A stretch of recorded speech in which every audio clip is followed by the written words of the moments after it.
मेरी प्यारी बहनों और मेरे प्यारे भाइयों, आपका भी बहुत बहुत स्वागत और धन्यवाद कि इतने समय से आप मेरा इंतजार कर रहे हैं।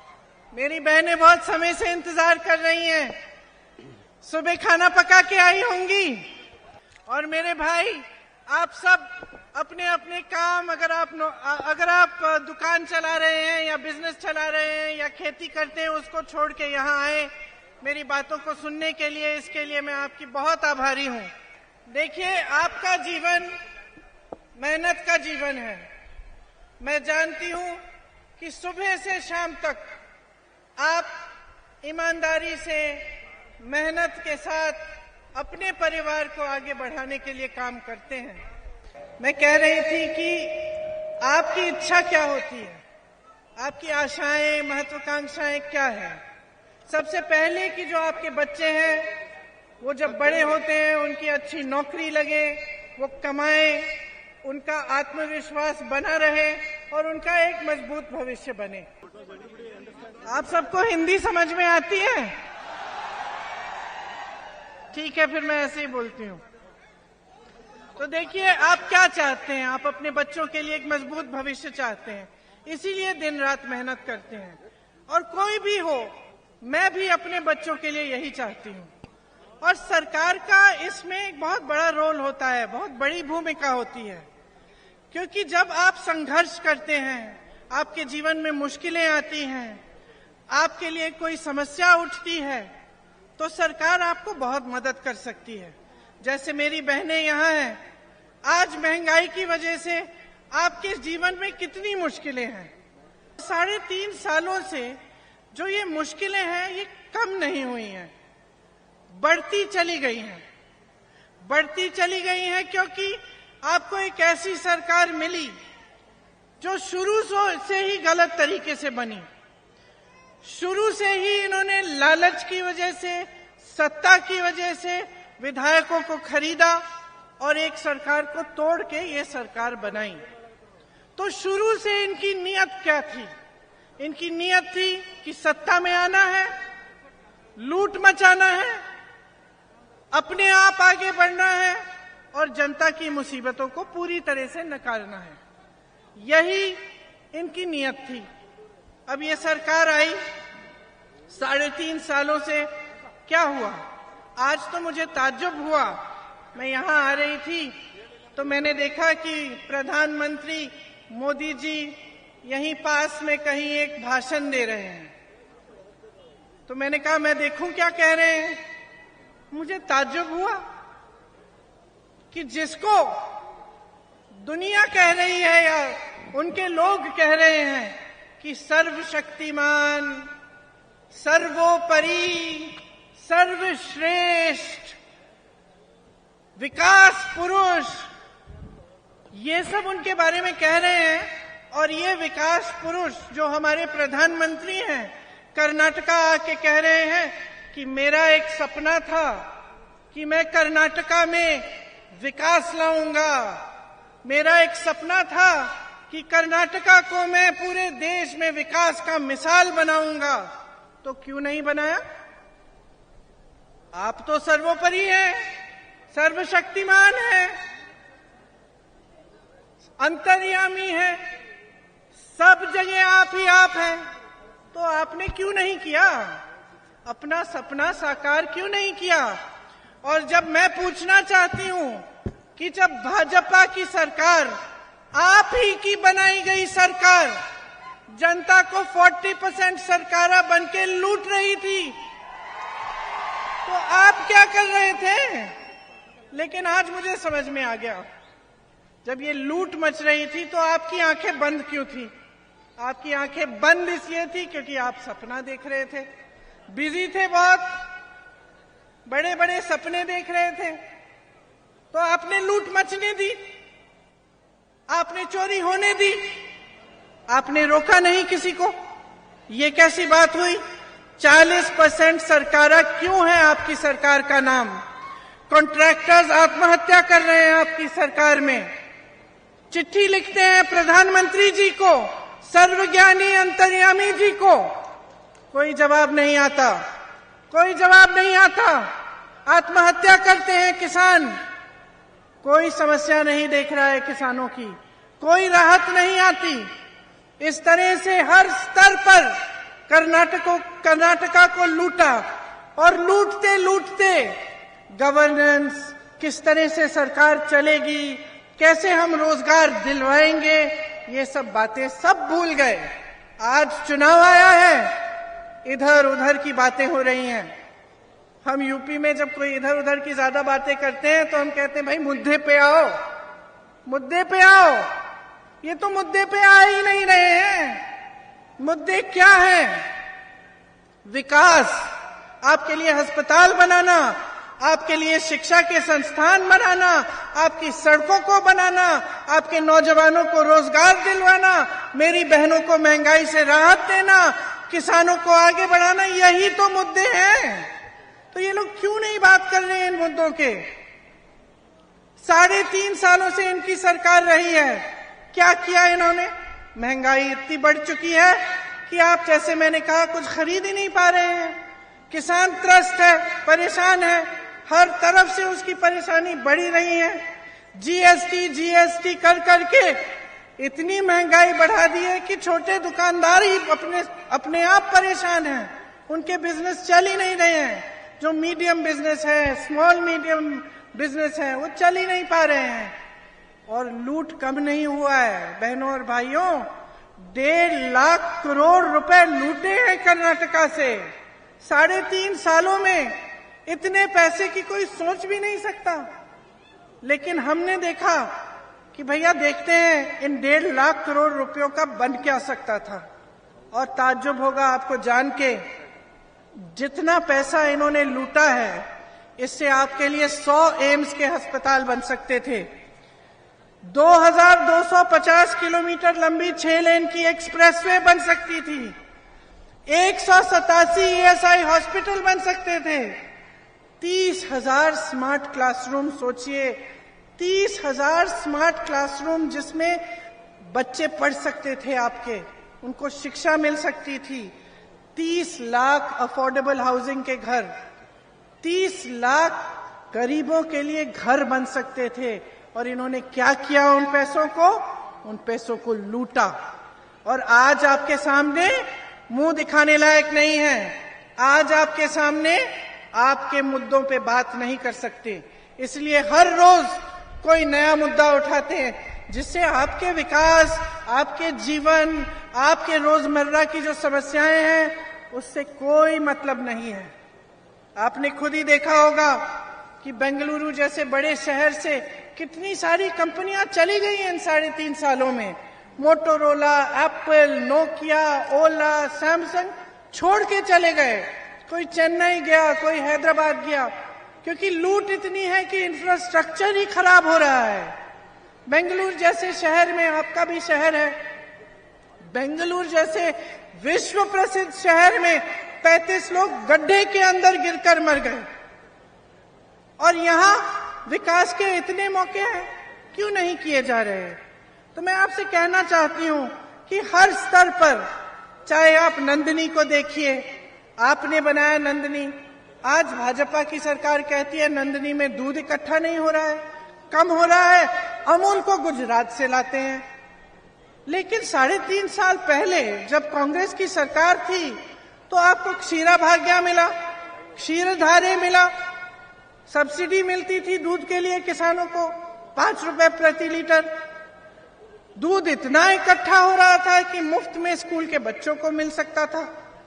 तो अब अचानक कैसे कम हो गया? अचानक ये कैसे कह रहे हैं? क्योंकि ये भी झूठ है। ये जो नंदिनी आपने बनाई, इसको भी लूटने की कोशिश है। गुजरात से अमूल को लाएंगे, आस्ते आस्ते नंदिनी को खत्म कर डालेंगे। जिस स्तर पे आप देखें, जिस तरफ आप देखें, आपको सिर्फ लूटा गया है और मजाक उड़ाया गया है गवर्नेंस का। आज मेरे नौजवान भाई बहन यहां पे खड़े हैं, कितनों को सरकारी रोजगार मिला है? किसी को नहीं मिला है। और 2.5 लाख सरकारी पद खाली पड़े हुए हैं, लेकिन नौकरियां आपको मिल नहीं रही हैं। जो नौकरी के मौके होते हैं, रोजगार के मौके होते हैं, कहां से आते हैं? छोटे दुकानों से, छोटे बिजनेसों से, मीडियम बिजनेसों से, बड़े बड़े जो PSU होते थे, जो सरकार के होते थे, उससे बहुत नौकरियां बनती थी और किसानों को मजबूत करके, खेती मजबूत करके और रोजगार बनता था। लेकिन इनमें से कौन से काम किए इन्होंने? कोई ऐसा काम नहीं किया। बड़े बड़े PSU अपने उद्योगपति दोस्तों को दे दिए, प्राइवेट कर दिए, वहां से नौकरियां बंद। जो छोटे दुकान है, छोटे बिजनेस है, उनकी कमर तोड़ दी, आगे बढ़ नहीं पा रहे हैं। किसानों का तो पूछिए मत। आपके लिए यहां आपके प्रदेश में गन्ने का जो दाम है सबसे कम है। दूसरे प्रदेशों में 3500, 4000 का मिलता है, यहां सबसे कम है। तो ये परिस्थितियां भाजपा ने बनाई। और आपसे भी एक शिकायत है, आपने बनाने दी, क्योंकि आप बार बार चुनाव आता है और बार बार आपका ध्यान भटक जाता है। आप जवाब ही नहीं मांगते।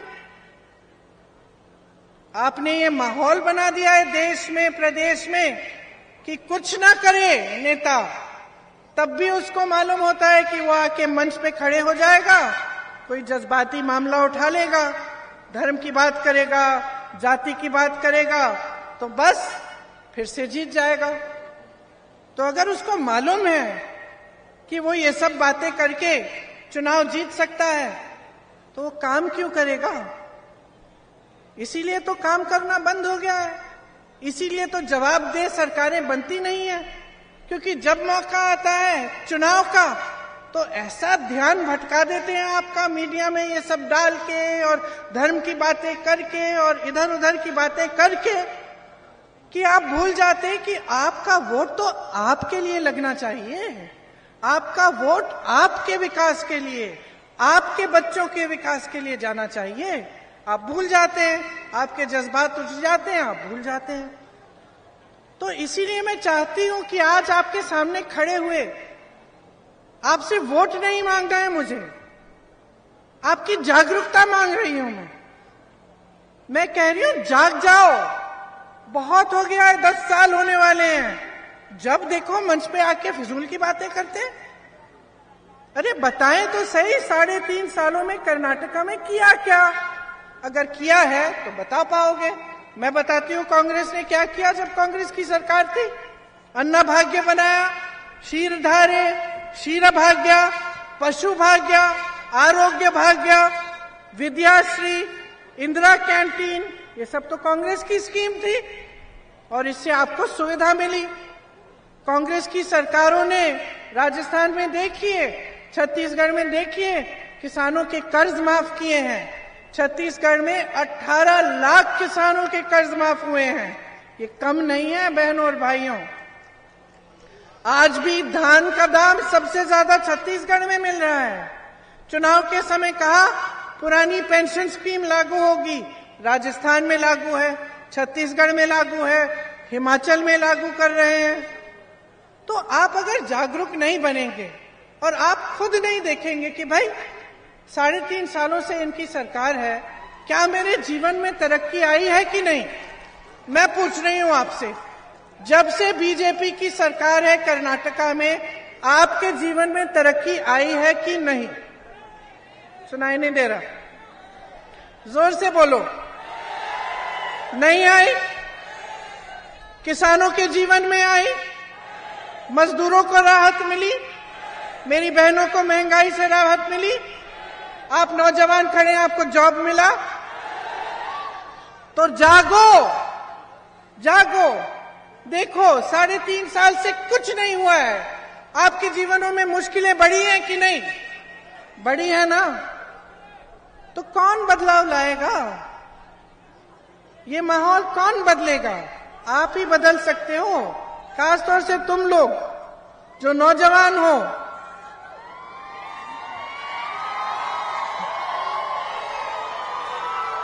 बदलाव लाओ, अपना हक मांगो। ऐसी सरकारों को मत लाओ जो आपका आदर नहीं करते हैं, जो आपका हक नहीं देते हैं। कांग्रेस आपको अपने हक देना चाहती है। इसीलिए कांग्रेस ने कुछ गारंटी बनाई है। क्या है ये गारंटी? 100% प्रगति लाएंगे। ये जो 1.5 लाख करोड़ रुपए इन्होंने लूटे हैं, ये हम किसानों के लिए, इनको मजबूत बनाने के लिए डालेंगे। 2.5 लाख सरकारी पद खाली पड़े हैं, शर्म की बात है। कांग्रेस ने ये प्रयास करेगी कि 1 साल के अंदर अंदर ये 2.5 लाख पद भरे जाएंगे। गृह ज्योति योजना लाना चाहते हैं हम। 200 यूनिट बिजली आपको फ्री मिलेगी।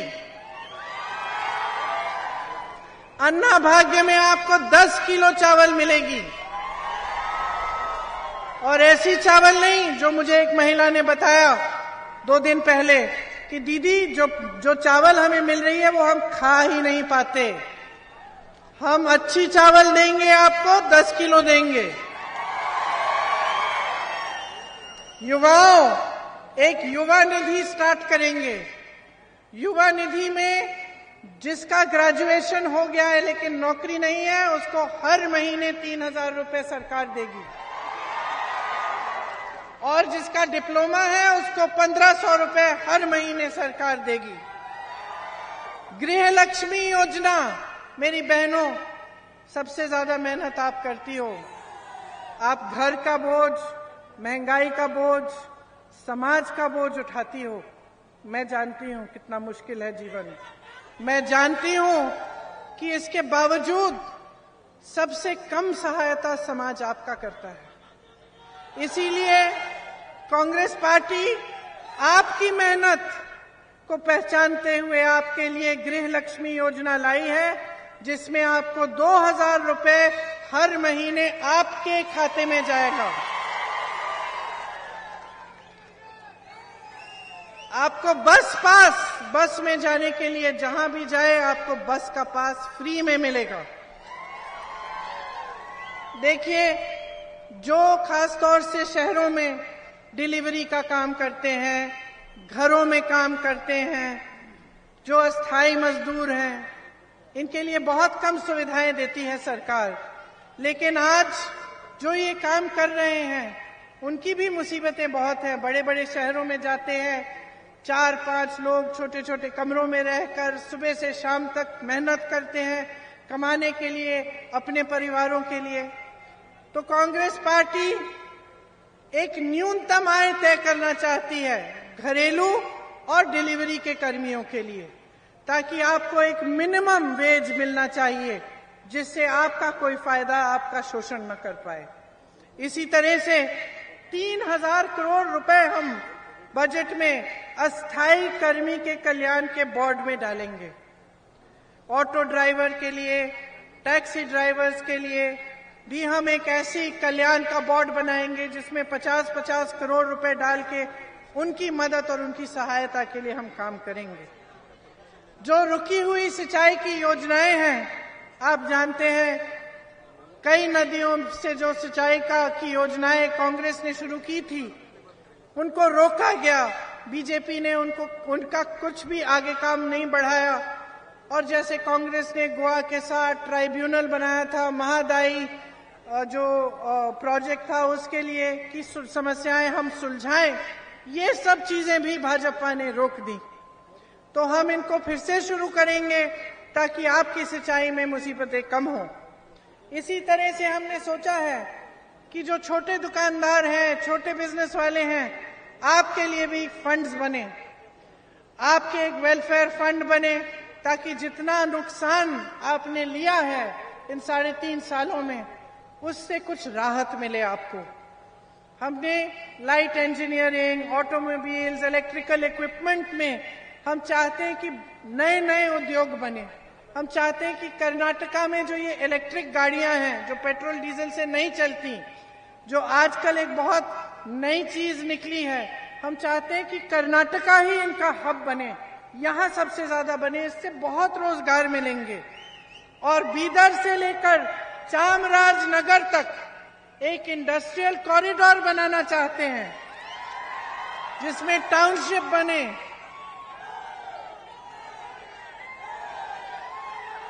और अनेक विधानसभाओं में 10 करोड़ के स्टार्टअप फंड कि ये जो नौजवान हैं अगर एक छोटी सी बिजनेस शुरू करना चाहते हैं तो उस विधानसभा से ही उनको थोड़ा सा पैसा, थोड़ी सी मदद मिल सकती है कि अपने ही पैरों पे खड़े हो जाएं। कर्नाटका के लिए बहुत सारी चीजें सोची हैं। बेंगलुरु में एक टूरिज्म और बिजनेस के लिए जैसे दुबई में होता है गोल्ड और डायमंड पार्क बने, जैसे बेंगलुरु में आईटी सेक्टर मजबूत हुआ है और दुनिया में जाना जाता है, तो क्यों ना ये काम छोटे छोटे शहरों में भी, जो 2 टियर की शहर हैं उनमें क्यों नहीं कर सकते। तो हमारा प्लान है कि मैसूरू, हुबली, धारवाड़, गुलबर्गा, बेल्लारी, चित्रदुर्गा जैसे जो छोटे शहर हैं इसमें भी हम आईटी को मजबूत करें, टेक को मजबूत करें। ये सब हमारी योजनाएं हैं, हम आपके लिए करना चाहते हैं। ये कल्याण कर्नाटका है। आपको मालूम है कि कांग्रेस ने ही 371J का जो आर्टिकल 371J है संविधान का, कांग्रेस ही लाई थी और यहाँ के लिए तमाम विकास के रास्ते खोले।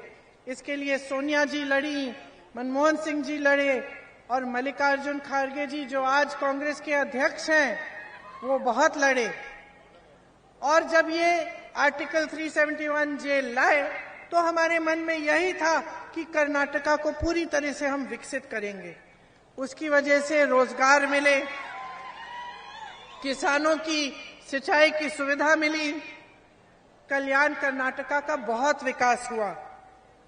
आज वो विकास कहां गया?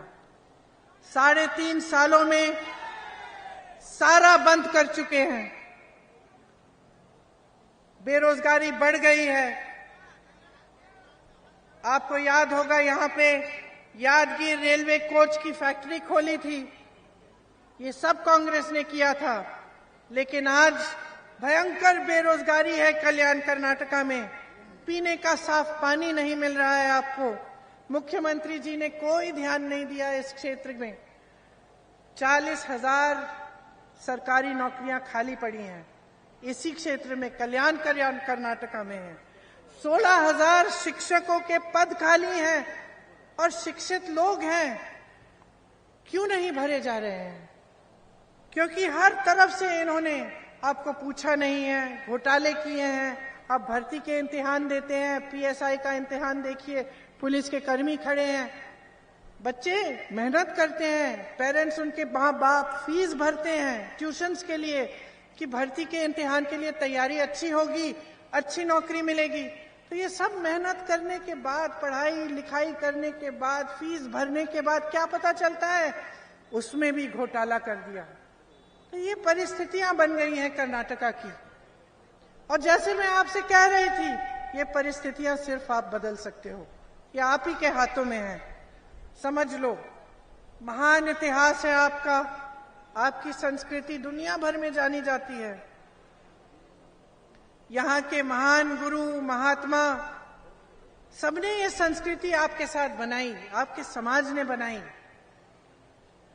आपका एक ऐसा प्रदेश है जो मुझे याद है जब मैं छोटी थी मेरे पिताजी कहते थे हम कर्नाटका में बहुत विकास कर सकते हैं, वहां पे आईटी टेक की बड़ी बड़ी शहरें बना सकते हैं। और मैं पूछती थी कैसे, छोटी थी मुझे नहीं मालूम था। पिताजी ने कहा क्योंकि शिक्षित लोग हैं कर्नाटका में, इंग्लिश बोलते हैं, शिक्षित लोग हैं और टेक आईटी में बहुत शिक्षित हैं।